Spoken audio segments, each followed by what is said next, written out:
எரேமியா 10வது அதிகாரம் 1வது வசனம் சொல்லும் ஒரு வார்த்தை.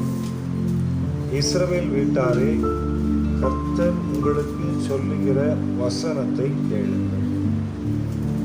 ஆண்டவர் உங்களோடு கூட பேசக்கூடிய வார்த்தையை மிக கவனமாக நீங்கள் கவனியுங்கள், கேளுங்கள். கர்த்தர் உங்களுக்கு சொல்லுகிற வசனத்தை கேளுங்கள்.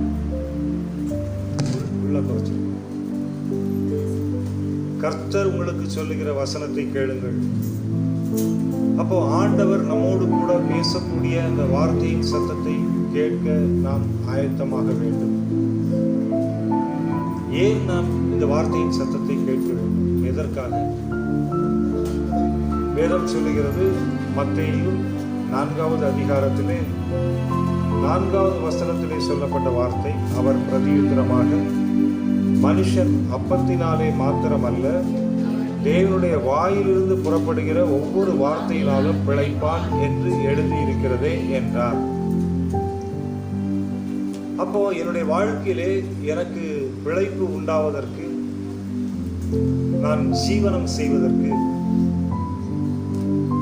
ஆரோக்கியமுள்ள ஒரு வாழ்க்கை வாழ்வதற்கு எனக்கு அப்பம் மட்டும் முக்கியமல்ல, நான் சாப்பிடும் போஜனம் மட்டும் எனக்கு முக்கியமல்ல, அது வயிற்றை மட்டும் நிரப்பும். இங்கே வசனம் சொல்லுகிறது, ஒவ்வொரு வார்த்தையினாலும் பிழைப்பான். அப்போ இந்த வார்த்தை அத்தனை முக்கியமானது. இந்த வார்த்தைக்கு நாம் முக்கியத்துவம் கொடுக்க வேண்டும். வேத புத்தகத்திலே எழுதப்பட்டிருக்கின்ற வார்த்தைகளுக்கு நாம் முக்கியத்துவம் கொடுக்க வேண்டும். ஏனென்றால் மிக தெளிவாக இங்கே சொல்லப்பட்ட வார்த்தை, ஒவ்வொரு வார்த்தையினாலும் பிழைப்பார். அப்போ இந்த வார்த்தையினுடைய ரகசியம் என்ன? ஏன் நாம் வார்த்தைக்கு முக்கியத்துவம் கொடுக்க வேண்டும்? இன்றைக்கு சமுதாயத்திலே ஆராதனைக்கு முக்கியத்துவம் கொடுக்கிறார்கள், பாடல்களுக்கு முக்கியத்துவம் கொடுக்கிறார்கள். ஆனால் இந்த வார்த்தையின் நேரத்திலே மட்டும் அநேகர் கன நித்திரைக்குள் செல்கிறார்கள். அநேகருடைய இருதயம் அந்த வார்த்தையை ஏற்றுக்கொள்ளாதபடிக்கு அவர்களை தடுக்கிறது. இந்த பூமிக்குரிய வாழ்க்கையிலே இந்த வார்த்தையை நான் என் வாழ்க்கையிலே பிரதானமாக முக்கியப்படுத்தும் பொழுது என் வாழ்க்கை மாறி போகிறது. எதனால்? இந்த வார்த்தையிலே அப்படி என்ன இருக்கிறது என்று பார்க்கின்ற பொழுது நம்ம எல்லோருக்கும் தெரியும், பரிசுத்த வேதாகமம் சொல்லுகிறது, யோவான் 1வது அதிகாரத்திலே 1வது வசனத்திலே சொல்லப்பட்ட வார்த்தை, ஆதியிலே வார்த்தை இருந்தது,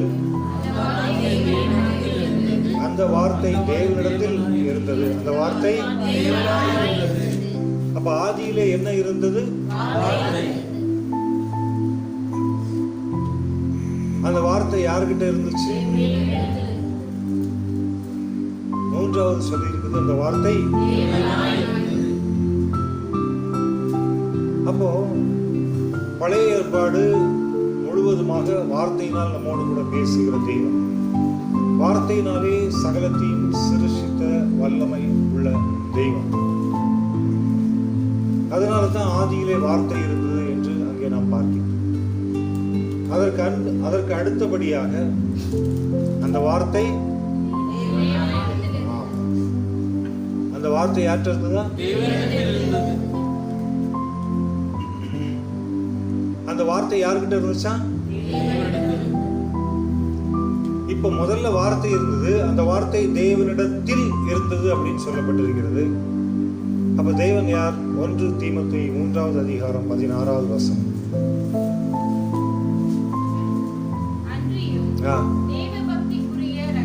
தேவ பக்திக்குரிய ரகசியமானது யாவரும் ஒப்புக்கொள்ளுகிறபடியே மகா மேன்மை உள்ளது. தேவன் மாம்சத்திலே வெளிப்பட்டார். போதும். அப்போ இந்த யோவான் 1வது அதிகாரத்திலே சொல்லப்பட்ட ஆதியிலே வார்த்தை இருந்தது என்பது தேவன் முதலாவது வார்த்தையாக இருந்தார். அதற்கு பின்பு வார்த்தையாய் இருந்த அந்த வல்லமை நிறைந்த தேவன் மாம்சத்திலே இயேசு என்கின்ற நாமத்திலே வெளிப்பட்டார். ஹல்லேலூயா. அதைத்தான் இங்கே தேவ பக்தியின் ரகசியம் என்று கர்த்தருடைய வார்த்தை சொல்லுகிறது. தேவ பக்தியின் ரகசியமானது மகா மேன்மை உள்ளது. அந்த மகா மேன்மை என்னவென்றால், இந்த பூமியிலே தேவன் மாம்சத்திலே வெளிப்பட்டார். அந்த வார்த்தையின் வடிவான அந்த வல்லமை உள்ளவர் மாம்சத்திலே இந்த பூமியிலே வெளிப்பட்டார். மூன்றாவதாக நாம் பார்க்கின்ற பொழுது அந்த வார்த்தையே தேவனாய் இருந்தது. அப்போ மூன்றாவதாக இங்கே பார்க்கும் பொழுது அங்கே சொல்லப்பட்ட வார்த்தை, அந்த வார்த்தையே தேவனாய் இருந்தது என்று இங்கே சொல்லப்பட்டிருக்கிறது. அதை குறித்து தான் இப்பொழுது நாம் பார்க்க போகின்றோம். ஹல்லேலூயா. அந்த வார்த்தையே தேவனாய் இருந்தது. அது தேவனாய் இருந்தது. அந்த வார்த்தை தான் தேவனாய் இருந்தது என்று வேதம் மிக தெளிவாக சொல்லுகிறது. கர்த்தருடைய நாமத்தினாலே வெளிப்படுத்தின விசேஷம் 19வது அதிகாரம் 11வது வசனத்திலே சொல்லப்பட்ட வார்த்தை, பின்பு பரலோகம் திறந்திருக்க கண்டேன். அங்கே பரலோகம் திறக்கப்படுகிறது. கர்த்தருக்கு மகிமை உண்டாவதாக. அடுத்து ஒரு வெள்ளை குதிரை காணப்பட்டது. அதன் மேல் ஏறி இருந்தவர் உண்மையும் சத்தியமும் உள்ளவர் என்று எண்ணப்பட்டவர். அவர் நீதியாய் நியாயம் தீர்த்து யுத்தம் பண்ணுகிறார். இங்கே ஒரு காரியம் சொல்லப்பட்டிருக்கிறது. பரலோகம் திறந்திருக்க கண்டேன். அங்கே ஒரு வெள்ளை குதிரை காணப்பட்டிருந்தது. அந்த வெள்ளை குதிரையின் மேல் ஒருவர் இருக்கிறார். அவர் உண்மையும் சத்தியமும் உள்ளவர். அவர் நீதியாய் நியாயம் தீர்க்கிறவர், யுத்தம் பண்ணுகிறவர். அதற்கு அடுத்த வசனம் சொல்லுகிறது, அவருடைய கண்கள் அக்கினி ஜுவாலையை போல் இருந்தன. அவருடைய சிரசின் மேல் அநேக கிரீடங்கள் இருந்தன. அவருக்கே அன்றி வேறு ஒருவருக்கும் தெரியாத, நல்ல ஞாபகம், நல்ல கவனமா கவனிக்கணும். அவருக்கே அன்றி, ஆமா, இது வேற யாருக்கும் வெளிப்படுத்தல. அந்த நாமம் அது யாருக்குமே வெளிப்படுத்தல. அவருக்கே அன்றி வேறு ஒருவருக்கும் தெரியாத ஒரு நாமமும் எழுதியிருந்தது. பாருங்க, அந்த வெள்ளை குதிரையின் மேல் வீற்றிருந்த அந்த தேவாதி தேவனுக்கு, அந்த தேவாதி தேவனுடைய சிரசின் மேல் அநேக கிரீடங்கள் இருந்தன. அங்கே ஒரு நாமம் எழுதப்பட்டிருந்தது.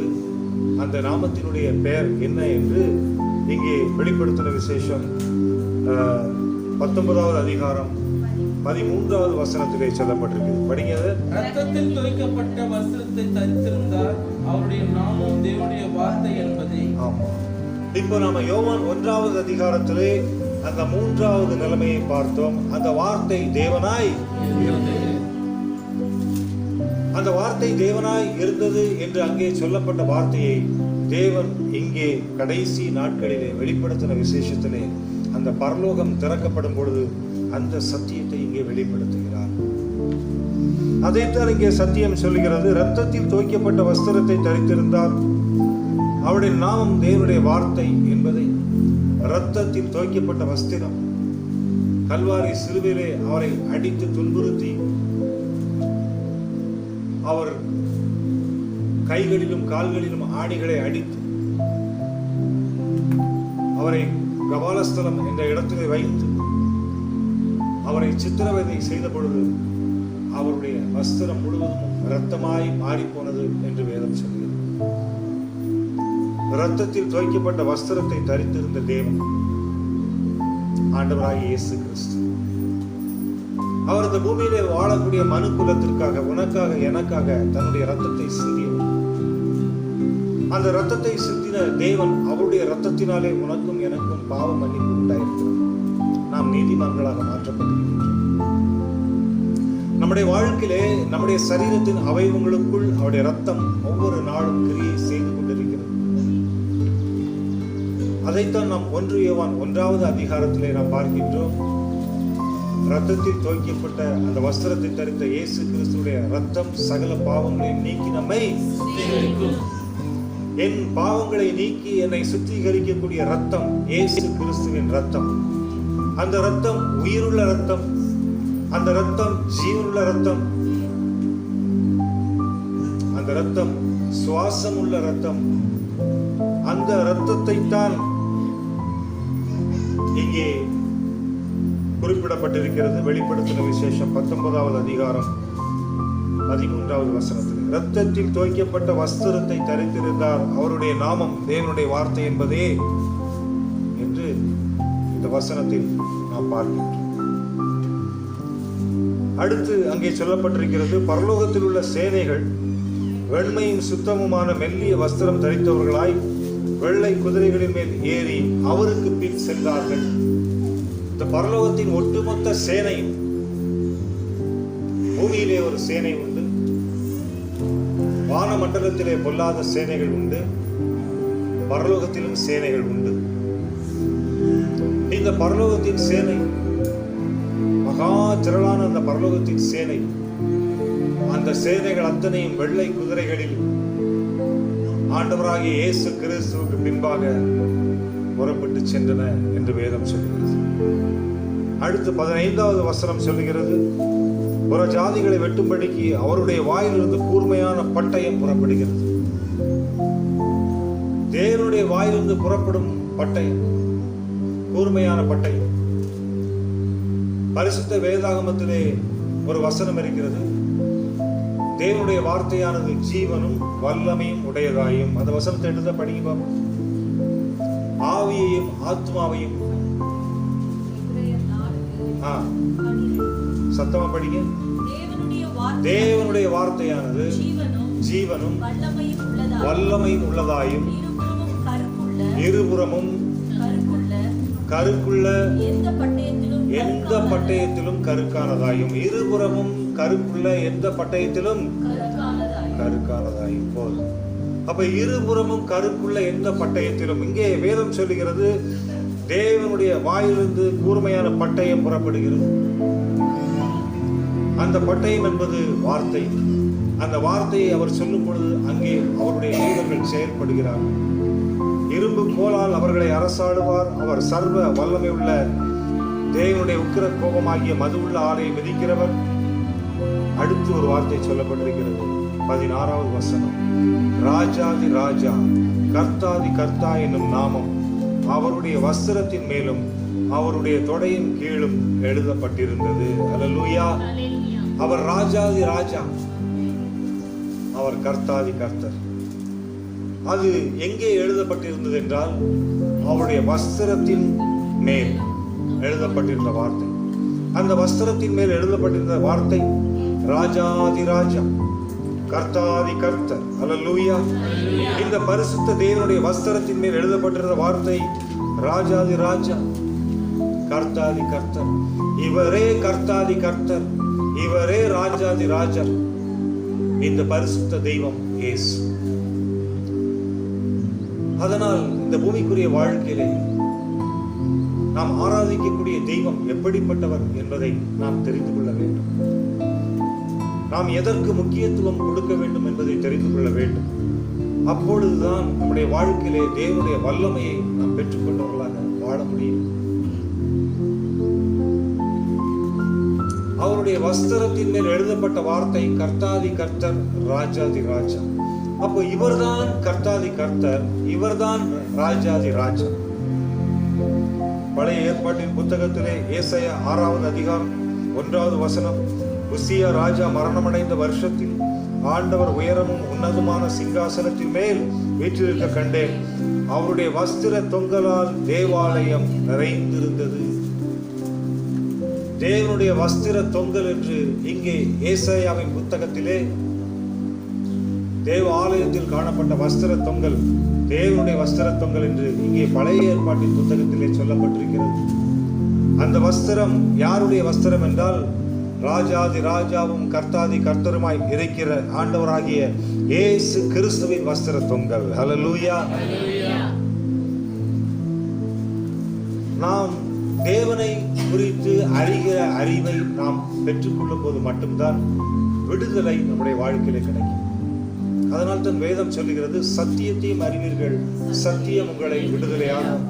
இன்றைக்கு அநேகருடைய வாழ்க்கையிலே விடுதலையை பெற்றுக்கொள்ள முடியாமல் இருப்பதற்கு காரணம் அவர்கள் சத்தியத்தை அறிந்து கொள்ளாமல் இருப்பது. நாம் சத்தியத்தை அறிந்து கொள்ளும் போது மட்டும்தான் நம்முடைய வாழ்க்கையிலே விடுதலையை பெற்றுக்கொள்ள முடியும். பாவத்திலிருந்து விடுதலை, வியாதியிலிருந்து விடுதலை, தரித்திரத்திலிருந்து விடுதலை, அத்தனை இந்த பூமிக்குரிய பொல்லாப்புகளில் இருந்து நாம் விடுதலை பெற்றுக்கொள்ள முடியும். சத்தியத்தை அறிந்து கொள்ளும். கர்த்தருக்கு மகிமை உண்டாவதாக. 3 நிலைகளை நாம் பார்த்தோம். ஆதியிலே வார்த்தை இருந்தது, அந்த வார்த்தை தேவனிடத்தில் இருந்தது, அந்த வார்த்தை தேவனாய் இருந்தது.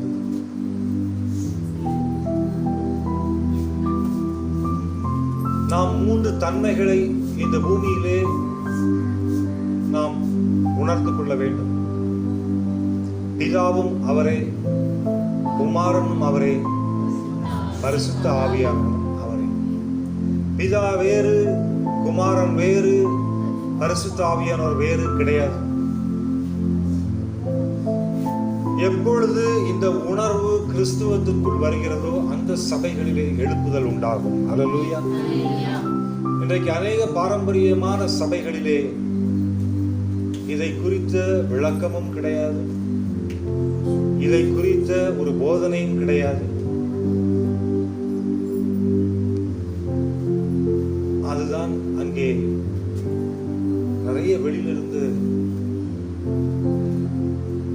அபிஷேகத்தை பெற்ற ஊழியர்களை அழைத்துக் கொண்டு வந்து சத்தியத்தை பேசுகிறார்.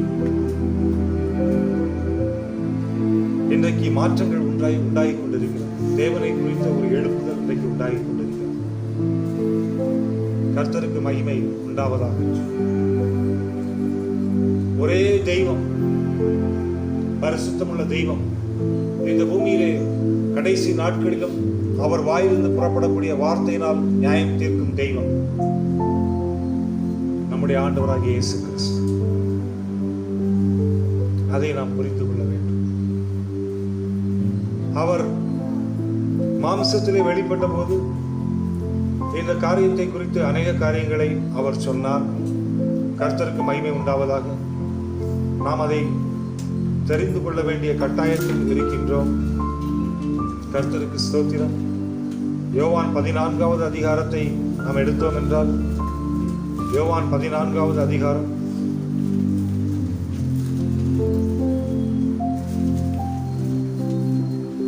10வது வசனம் சொல்லுகிறது, நான் பிதாவிலும் பிதா என்னிலும் இருக்கிறதை நீங்கள் விசுவாசிக்கிறது இல்லையா? நான் உங்களுடனே சொல்லுகிற வசனங்களை என் சுயமாய் சொல்லவில்லை. என்னிடத்தில் வாசமாய் இருக்கிற பிதாவானவரே இந்த கிரியைகளை செய்து வருகிறார். இப்போ இயேசு மாம்சத்தில் வெளிப்பட்ட பொழுது பிதா யார்கிட்ட வாசம் பண்ணாரு? அவரே டிக்ளேர் பண்றாரு இல்லையா? என்னிடத்தில் வாசமாய் இருக்கிற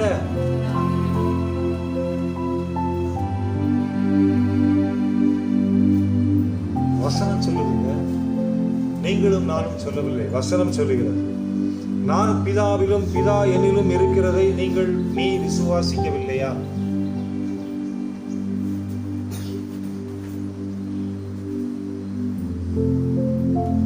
அதை ரொம்ப நீங்க ஆராய வேண்டும்.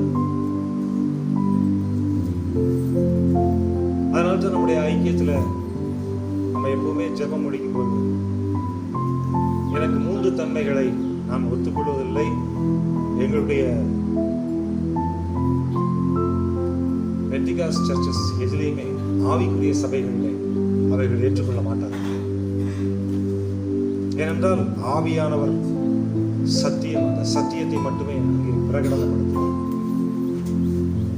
இங்கே சொல்லப்பட்ட வார்த்தை, நான் பிதாவிலும் பிதா என்னிலும் இருக்கிறதை நீங்கள் விசுவாசிக்கிறது இல்லையா?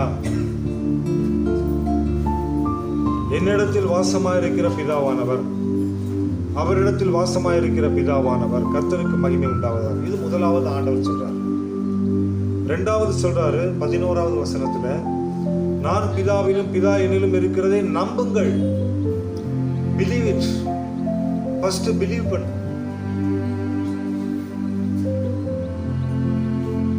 பிதா, குமாரன், பரிசுத்த ஆவி என்கின்ற 3 தெய்வங்கள் இல்லை. இந்துக்கள் சொல்றாங்க இல்லையா, சிவன், விஷ்ணு, பிரம்மா.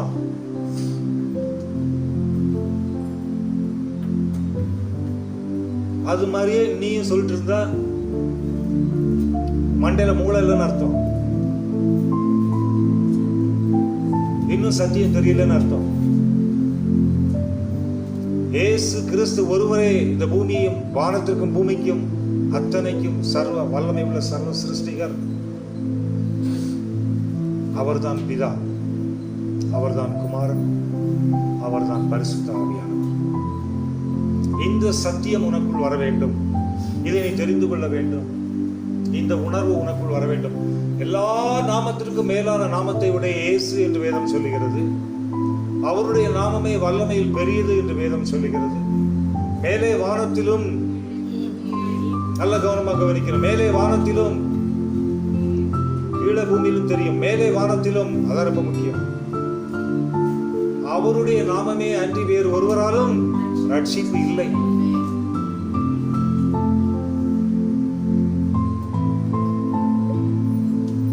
அதனால்தான் வேதம் சொல்லுகிறது, பிதாவை காண்பின்னு பிலிப்பு கேட்கும் போது ஆண்டவர் சொல்றாரு, இந்த விஷயத்தை அவர் சொல்றாரு.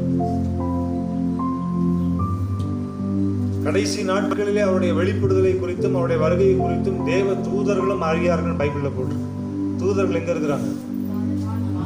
அவங்களுக்கே தெரியாதான் எவ்வளவு பெரிய விஷயங்களை கர்த்தர் இந்த வேதத்திலே வைத்திருக்கிறார் என்பதை நாம் புரிந்து கொள்ள வேண்டும். தேவனுக்கு மகிமை உண்டாவதாக.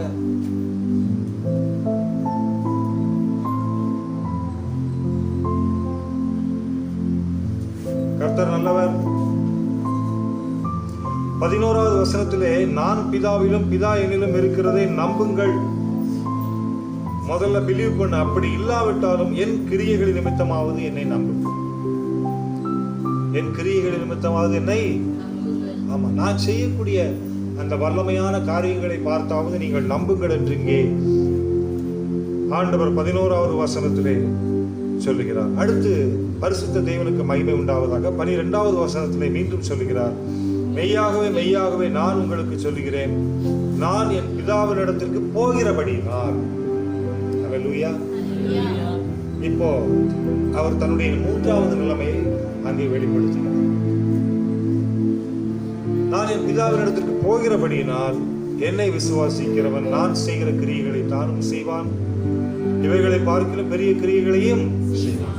இவ்வளவு சொல்லி முடிச்சுட்டு அடுத்து 13வது வசனத்தில் சொல்லுகிறார், நீங்கள் என் நாமத்தினாலே எவைகளை கேட்பீர்களோ, நல்ல கவனமாக கவனிக்கணும், என் நாமத்தினாலே, இயேசு என்கின்ற நாமத்தினாலே, என் நாமத்தினாலே, என் நாமத்தினாலே எவைகளை கேட்பீர்களோ, இப்போ குமாரனில் பிதா மகிமைப்படும்படியாக. இப்ப பிதா எங்க மகிமைப்படுறாரு? குமாரன். குமாரன் யாரு? அப்ப பிதாவுடைய மகிமை யாருக்கிட்ட இருக்கு? இயேசு கிட்ட இருக்கு. அதனால்தான் நான் என் வாயை திறந்து சொல்றது இல்லை, நம்முடைய பிதாவாகிய தேவனாலும் குமாரனாகிய இயேசு கிறிஸ்துவினாலும் பரிசுத்த ஆவியினுடைய அந்நிய ஐக்கியத்தினாலும் நான் ஒரு உண்மையை தெரிஞ்சுட்டு நான் எப்படி சொல்ல முடியும்? சத்தியத்தை தெரிந்து கொண்டு எப்படி சொல்ல முடியும்? கர்த்தருக்கு ஸ்தோத்திரம். இங்கே பரிசுத்த வேதாகமம் சொல்லுகிறது,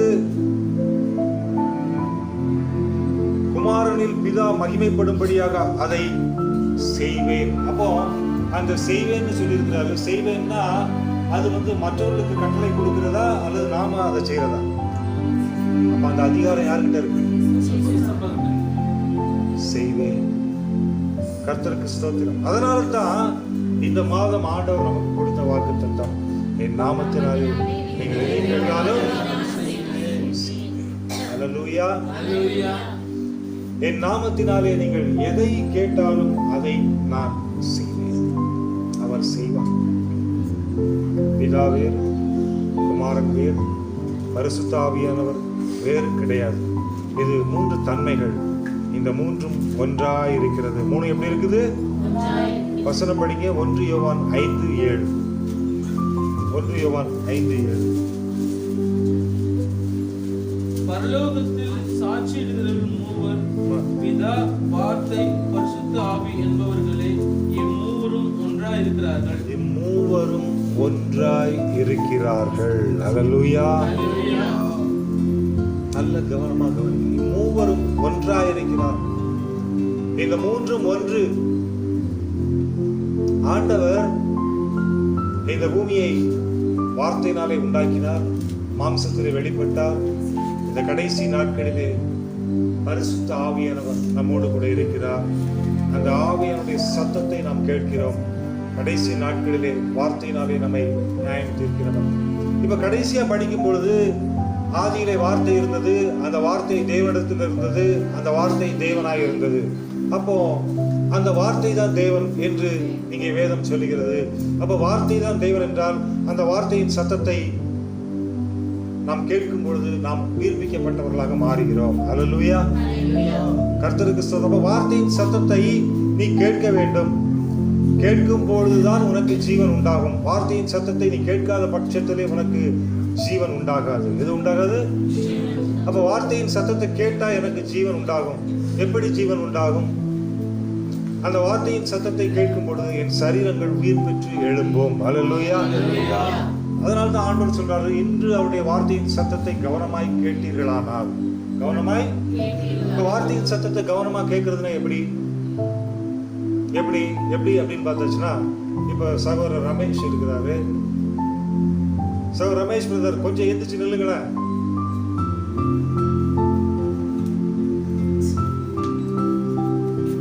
ரமேஷ் கொஞ்சம் அப்படி திரும்பி நில்லுங்களேன். மறுபடியும் இப்படி திரும்புங்களேன். உட்காருங்களேன். இப்போ அவர் எதை கேட்டாரு? இந்த வார்த்தையின் சத்தத்தை கேட்ட உடனே அவர் அப்படியே ஆடாம அசையாம அப்படியே உட்கார்ந்து இருந்தாரா அல்லது செயல்பட்டாரா? செயல்பட்டது. அவருடைய எது செயல்பட்டுச்சு? சரீரத்தின் அவயவங்கள் செயல்பட்டது. எது செயல்பட்டது? கை செயல்பட்டது, கால் செயல்பட்டது, கண்கள் செயல்பட்டது. முன்னாடி பார்த்தாரு, திரும்பினாரு, அப்புறம் கால் செயல்பட்டது. சரீரத்தின் அவயவங்கள் வேலை செய்ய ஆரம்பிக்குது. என்ன செய்ய ஆரம்பிக்குது? அப்போ நீ தேவனுடைய வார்த்தையின் சத்தத்தை கேட்டால் உன் மாம்சத்தில் இருக்கக்கூடிய இந்த சரீரமானது மாம்ச பிரகாரமாக வேலை செய்தால், நான் மாம்சத்தை நான் அவர்கிட்ட சொல்றேன், அவர் அதுக்கு கீழ்ப்படுகிறார். அந்த சத்தத்துக்கு கீழ்ப்படிச்சார்ல.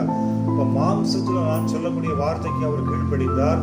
கீழ்ப்படிந்தது எது என்று சொன்னால் அவருடைய சரீரம் அல்ல, என்னுடைய வாயிலிருந்து புறப்படக்கூடிய வார்த்தையின் சத்தத்தை கேட்ட அவருடைய ஆவி. அவருடைய ஆவி என் வார்த்தையின் சத்தத்தை கேட்டபடினாலே அவருடைய சரீரம் அங்கே செயல்பட ஆரம்பித்தது. அது போல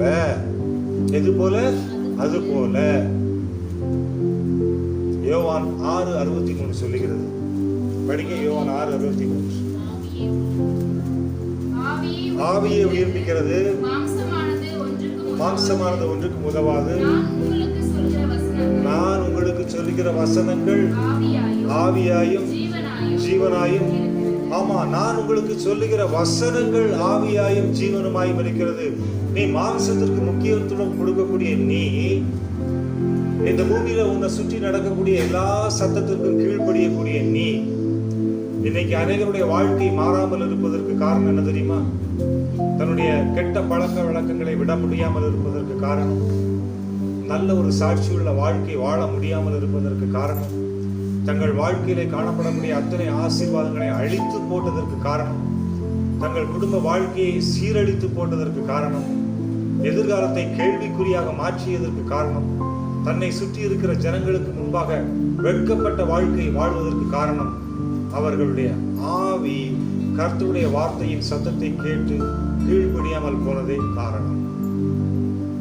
ஏனென்றால் நான் மாம்சத்திற்கு கீழ்ப்படிய ரெடி. மாம்சமா ஒருத்தன் கூப்பிடுறான், ஏய் மச்சான் வாடா சாயங்காலம் எல்லாரும் சேர்ந்து பார்ட்டியில உட்காரலாம், சந்தோஷமா இருக்கும். அப்ப என் சரீரம் கீழ்ப்படியுது. ஏய் வாப்பா இன்னைக்கு தியேட்டருக்கு போகலாம், புது படம் ரிலீஸ் பண்ணியிருக்கிறான், ஒரு ஷோ பார்த்துட்டு வருவோம். அப்ப என்னுடைய சரீரம் கீழ்ப்படியுது. இன்னைக்கு நம்ம குடும்பத்தில் ஃபங்க்ஷன் வச்சிருக்கிறாங்க, நம்ம தான் அதை நின்று செய்யணும், அதனால ஞாயிற்றுக்கிழமை சர்ச்சுக்கு போகக்கூடாது, வா ராஜா வா, குடும்பத்தோட போறேன், என் சரீரம் கீழ்ப்படியுது. அப்போ இந்த பூமியில மாம்சத்துல வரக்கூடிய எல்லா சத்தத்திற்கும் என் காதும் என்னுடைய சரீரத்தின் அவயவங்களும் கீழ்ப்படுகிறது. இந்த பரிசுத்த என்னுடைய வார்த்தையின் சத்தத்திற்கு கீழ்ப்படியவில்லை. வேதம் சொல்லுகிறது, இந்த வார்த்தையின் சத்தம் அது உயிர்ப்பிக்கக்கூடிய சத்தம். என்ன சத்தம்? அதுதான் இப்ப நான் படிச்சோம், யோவான் 6:63. அந்த உயிர்ப்பிக்கக்கூடிய சத்தத்திற்கு உன்னுடைய ஆவி கீழ்ப்படியாததுனாலே உன் ஆவி புதுப்பிக்கப்படவில்லை. அல்லேலூயா. உன்னுடைய ஆவி புதுப்பிக்கப்படாததற்கு காரணம் அந்த தேவனுடைய வார்த்தையின் சத்தத்தை நீ கேட்காதபடியினாலே, இந்த வார்த்தையின் சத்தத்தை நீ கேட்காதபடியினாலே உன் ஆவி புதுப்பிக்கப்படவில்லை, நீ மறுரூபமாகவில்லை, உன் வாழ்க்கை மாறவில்லை, பழையவர்கள் ஒழியவில்லை, ஒன்றும் புதிதாகவில்லை.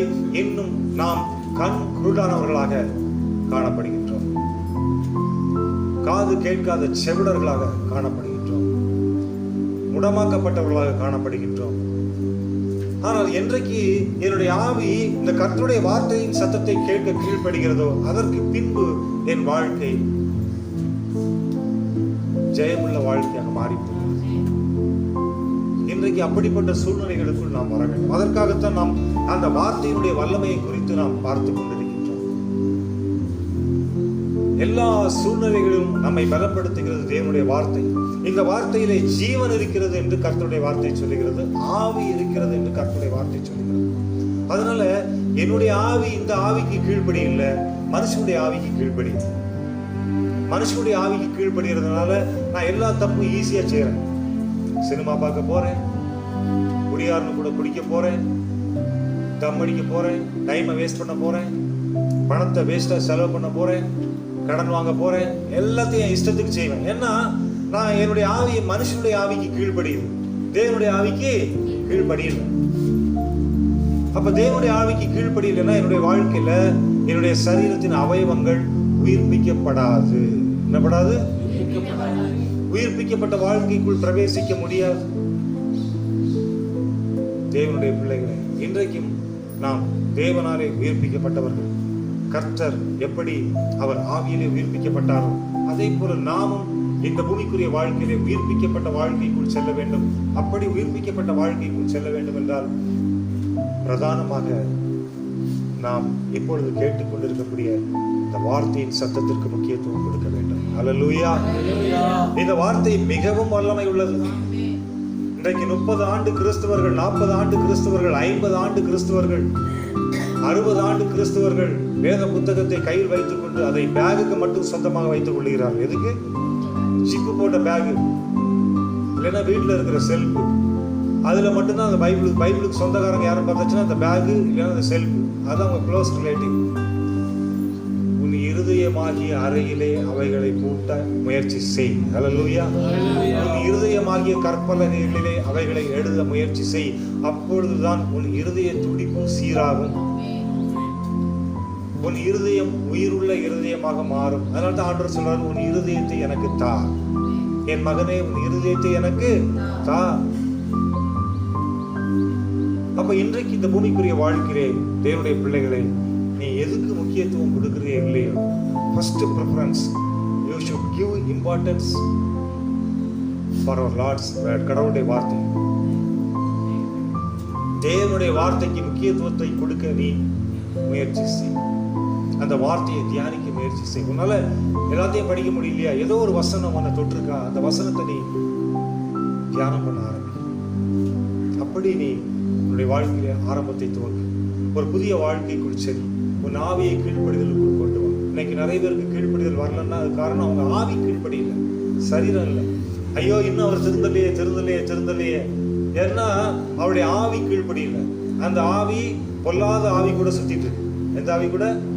கேடுபாடும் மாறுபாடும் தாறுமாறும் நிறைந்த ஆவிகளோடு அந்த ஆவி சுத்தி கொண்டு இருக்கிறதுனாலே, அந்த ஆவியினுடைய ஐக்கியம் பாவத்தோடு இருப்பதனாலே, அந்த ஆவி சுத்திகரிக்கப்படாததுனாலே அந்த சரீரம் கீழ்ப்படியாது. அப்ப சரீரத்தை கீழ்ப்படிய வைக்கணும்னா அதுக்கு ஆவிதான் முக்கியம், சரீரம் முக்கியம் இல்லை.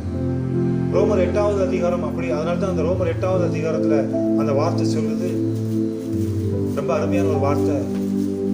ரோமர் 8வது அதிகாரத்துல கரெக்டா ஆவியானவர் சொன்ன அந்த வார்த்தையை சொல்லுங்க பாப்போம். உன் சரீரத்தை கீழ்ப்படிய வைக்கக்கூடிய அதிகாரம் ஆவிக்கு தான் இருக்கு. அந்த வசனத்தை படிக்க பார்ப்போம்.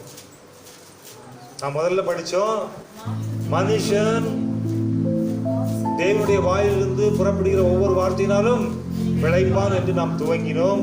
இங்க ரொம்ப அருமையா சொல்லுது.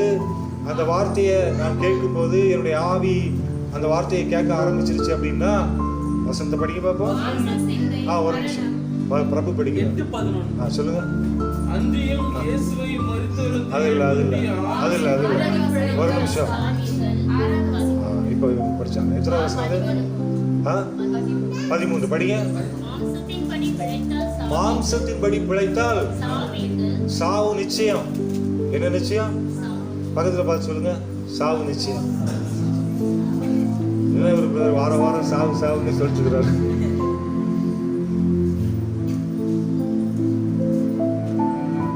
இப்போ பிள்ளைகளை அடிப்பாங்க வீட்டுல. மனுஷனடா நீ செத்து போயிடுவடா அப்படின்னு திட்டுவாங்க. ஆனா அவங்க அப்பாவுக்கு அம்மாவுக்கு அவன் சாவுக்கு பிடிக்குமா?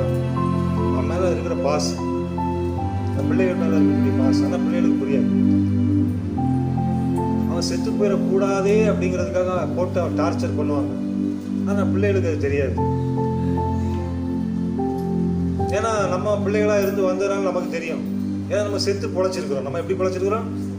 நம்மளை போல நம்ம பிள்ளைகள் செத்து பிழைக்க கூடாது, அது பொழைச்சிடணும் அப்படின்னு நம்ம நினைக்கிறோம். அதனால நம்ம சொல்றோம். அப்ப இந்த வசனம் சொல்லுது, மாம்சத்தினாலே சாவீர்கள். அடுத்து என்ன போட்டிருக்கு? இப்ப பிழைப்பீர்கள். என்ன போட்டிருக்கு? இப்ப சந்தோஷமா பக்கத்துல அவன் மூஞ்ச பார்த்து சொல்லுங்க, பிழைப்பீர்கள். அப்ப நம்ம பிழைக்கணுங்க, பிழைக்கணும். அப்ப பிழைக்கணும்னா நான் ஆவியினாலே என்னுடைய சரீரத்தின் செய்கைகளை அழித்தால் தான் நான் பிழைக்க முடியும். அப்ப ஆவியினாலே சரீரத்தின் செய்கைகளை அழிக்கணும் அப்படின்னா எனக்கு எது தேவைப்படுதுன்னா கீழ்ப்படுதல் தேவைப்படுது. என்ன தேவைப்படுது? கீழ்ப்படுதல். சரீரத்துக்கு தேவையா ஆவிக்கு தேவையா? என்னுடைய கீழ்ப்படிதல் ஆவியிலே நான் கீழ்ப்படியலைன்னா நான் பாவி, இல்லைன்னா நான் தேவனுக்கு கீழ்ப்படியக்கூடிய பிள்ளையாக மாறி என் சரீரத்தின் செய்களை அழிக்கக்கூடியவனாக நான் மாறி போய்விடுவேன். சரீரத்தின் செய்களை அழிப்பேன். இப்போ செல்போன் எடுத்து பார்த்துட்டு இருக்கிறேன், அப்படியே டக் டக்குன்னு பார்க்கும்போது கீழே லைனாக 4 போட்டோ வந்து நான் டக்குன்னு உடனே மூவ் பண்ணிடுவேன். இப்போ பார்க்கக்கூடாது அப்படின்னு. இப்போ நான் சரீரத்தின் செய்களை என்ன பண்ணுறேன்? அழிக்கிறேன். நல்ல ஒரு படம் ரோட்டில் போட்டுக்கலாம், புது படம் ரிலீஸ் ஆகுது, சூப்பர் ஸ்டார் அப்படின்னு பார்க்குறேன். அதோட எப்படியா போய் பார்த்துட்டு வந்துடலாமா அப்படின்னு என் ஆவி புதுப்பிக்கப்படலைன்னு அப்படி யோசிப்பேன். ஆனால் என்னுடைய ஆவி புதுப்பிக்கப்பட்டுச்சுன்னா என்ன பண்ணுவேன்? அது பாவி. அந்த பாவியை நான் பார்த்து நான் பாவிய கூடாது. நான் ஆவியினாலே என் சரீரத்தின் செய்களை அழிப்பேன். முன்னாடி கிளாஸ் இருக்குது, ஃபுல்லா ஊற்றி வச்சிருக்கிறாங்க. இப்போ என் ஆவியில புதுப்பிக்கப்பட்டவன் அப்படின்னா என் சரீரம் கீழ்ப்படியாது. என் சரீரம் போயிட்டு கவான அந்த கிளாஸை எடுக்காது. ஏன்னா கிளாஸை எடுத்துருச்சுன்னா என் சரீரத்தினுடைய அவயவங்கள் எல்லாம் கெட்டு குட்டிச்சோரா போயிடும். இப்போ இந்த சரீரத்தினுடைய கை அசையக்கூடாது. ஏய் போகாத, என்னது போகாத, கிட்ட போகாத, அவ்வளவுதான். என் கை செயல்படாது. ஏன்னா எனக்குள்ள இப்போ தேவ ஆவியானுடைய சத்தம் கேட்டுக்கொண்டிருக்கனால என் கை போகாது, என் சரீரம் செயல்படாது. சரீரத்தின் செய்கைகளை அழிப்பீர்கள். அழிக்கணும். நீ சரீரத்தின் செய்கைகளை அழிக்கிறவனா இருக்கணும். அப்படி இல்லாம அப்படியே பின்னாடியே ஓடுறவனா இருக்கக்கூடாது. கர்த்தருக்கு ஸ்தோத்திரம். அப்போ நான் தேவனுடைய வார்த்தை எனக்குள் இருக்கிறது, நான் தேவனுடைய பிள்ளை என்றால் நான் இந்த பூமியிலே என் சரீரத்தின் செய்கைகளை அழிக்கக்கூடியவனாக காணப்படுவேன். அல்லேலூயா. அப்ப இது எல்லாத்துக்கும் முக்கியமா ஆதாரமா நமக்கு என்ன தேவைப்படுதுன்னா வார்த்தை. இது அதனால தான் நம்ம ஆரம்பத்தில் படிச்சோம், மனுஷன் அப்பத்தினால் மாத்திரமல்ல தேவனுடைய வாயிலிருந்து புறப்படும் வார்த்தையினாலும். அருளார் இயேசு, பரிசுத்த தெய்வம் இயேசு 3 தன்மைகளிலே இந்த பூமியிலே வந்து அனைத்து பிள்ளைகளையும் அவருடைய ராஜ்யத்திற்கு சேர்க்க அவர் ஆயத்தம் அளிக்கிறார். மறுபடியும் பரலோகத்திலிருந்து அவர் வரப்போகிறார். பரலோகத்திலிருந்து தேவனுடைய பிள்ளைகளை அவருடைய ராஜ்யத்திற்கு சொந்தம் உள்ளவர்களாம். அது மட்டுமல்ல, இந்த பூமிக்குரிய வாழ்க்கையிலும் நாம் ஆசீர்வதிக்கப்பட்டவர்கள். அப்படிப்பட்டவர்களாக பூமியில நான் பரதேசியா, நான் பிச்சைக்காரனா, நான் ரொம்ப ஒரு ஏழையா, கிழிஞ்ச சட்டை போட்டவனா, ஒண்ணுக்கு இல்லாதவனா, எல்லாத்தையும் பிச்சை எடுக்கிறவனா, அப்படி ஆண்டவர் சொல்லல. ஆண்டவர் சொல்றாரு, இம்மையிலே ஒன்னு நான் 100 மடங்கு ஆசீர்வதிப்பேன். எத்தனை மடங்கு? இந்த வாழ்க்கையும் உனக்கு ஆசீர்வதிக்கப்பட்ட வாழ்க்கை தான். அது நீ மறந்துடக்கூடாது. இந்த வாழ்க்கையும் ஆசீர்வதிக்கப்பட்ட வாழ்க்கை. இதற்கு பின்பு கர்த்தர் வைத்திருக்கக்கூடிய பரலோக வாழ்க்கை. அதனால இவைகளெல்லாம் நாம் பெற்றுக்கொள்ள வேண்டும் என்றால் நாம் பிழைக்க வேண்டும். நம்ம என்ன பண்ணோம்? நம்ம பிழைக்கணும்னா நமக்கு என்ன வேணும்? வார்த்தை. அந்த வார்த்தைக்கு நாம் கேட்கணும். கர்த்தர் நாளிலே சத்தியத்தை கேட்டு உங்கள் ஒவ்வொருவரையும் ஆசீர்வதிப்பாராக. தேவன் அவருடைய சத்தத்தை கேட்ட ஒவ்வொருவரையும் இந்த பூமிக்குரிய வாழ்க்கையை பிழைக்க வைப்பாராக. ஆவியினாலே பூமியிலே காணப்படக்கூடிய எல்லா பொல்லாப்புகளையும் அழிக்கக்கூடிய வல்லமையை கொடுப்பாராக.